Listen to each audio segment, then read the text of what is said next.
Hello, Jessica. Thank you for sending this video in. I appreciate the opportunity to help you with this stuff, and I appreciate you being willing to help me with this course that I'm taking.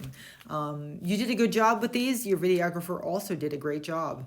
As far as you being inside or outside, yeah, you may have to experiment with that a bit. Personally, I prefer walking on the grass to the sand, but then there's the wind. So it's all right. You can experiment at other times and see how things work.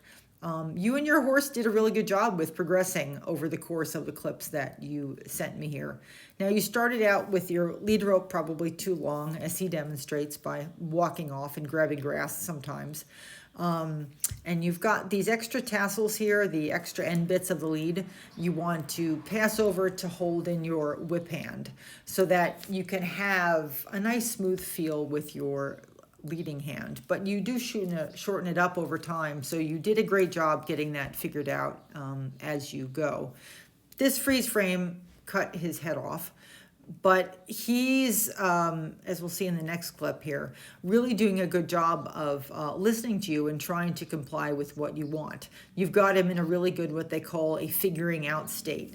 So he's got his head turned in, he's listening to you, he clearly is, hears what you're saying and is trying to comply with what you want.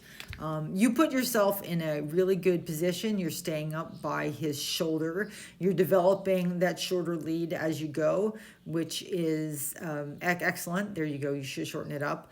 Right here, this is a great position for you. Whip hand towards his hind end. He's listening to you good, starting to develop his own bend here. Consistently in this next few seconds, there is slack between your hand and his nose, which is what we want. We want for him to be holding his own bend and not for the handler to be pulling the horse's nose in, but for us to influence the horse so that they carry themselves. And you guys really do. You do an excellent job here of developing so that he's holding the bend himself. You're doing a good job of cueing his hind leg. You're staying in a good position. The grass gets the better of you guys occasionally, but really you deal with that very well. And it does encourage him to reach down in ways that are right there, just about beneficial sometimes. So even though he's grabbing down a bit, you guys really did a good job of dealing with this and pretty much making it work to your benefit. You keep yourself in a good place, and that develops really well over the course of those circles there. Now, tracking right, I think, is a little bit your less coordinated direction and his less balanced direction. So just a note that when you go to practice, you're going to practice, spend more time tracking right. He's going a little fast. You're forced to bend him a little sharply, I think, to compensate for his speed, but also just because this is his less coordinated direction and your less coordinated direction. So you're just going to have to spend more time practicing going this way.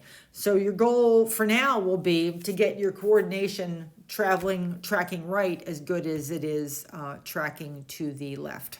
That'll just take more time going right than you are going left when you work on him with this at home.